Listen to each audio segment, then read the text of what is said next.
ஆரணி மணிக்கூண்டு அருகே புதிதாக திறக்கப்பட்ட பிரியாணி கடையில் சிறப்பு சலுகையாக ரூபாய் 10க்கு பிரியாணி விற்பனை செய்யப்பட்டது.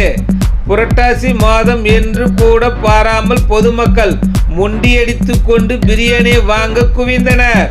திருவண்ணாமலை மாவட்டம் ஆரணி டவுன் மணிக்கூண்டு அருகே நந்தகுமார் என்பவர் மகாராஜா பிரியாணி என்ற புதிதாக பிரியாணி கடையை திறந்தார்.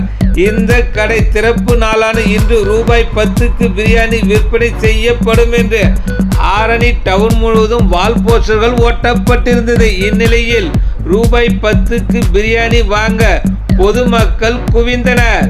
பொதுமக்கள் ரூபாய் 10க்கு பிரியாணி வாங்க முண்டியடித்து கொண்டனர். இதனை கண்ட கடை உரிமையாளர் அவர்களுக்கு டோக்கன் வழங்கி வரிசையில் நிற்க வைத்து பிரியாணியை வழங்கினார். பொதுமக்கள் புரட்டாசி மாதம் என்று கூட பாராமல் வரிசையில் நின்று 10 ரூபாய் பிரியாணியை வாங்க முண்டியடித்து கொண்டு வாங்கினர்.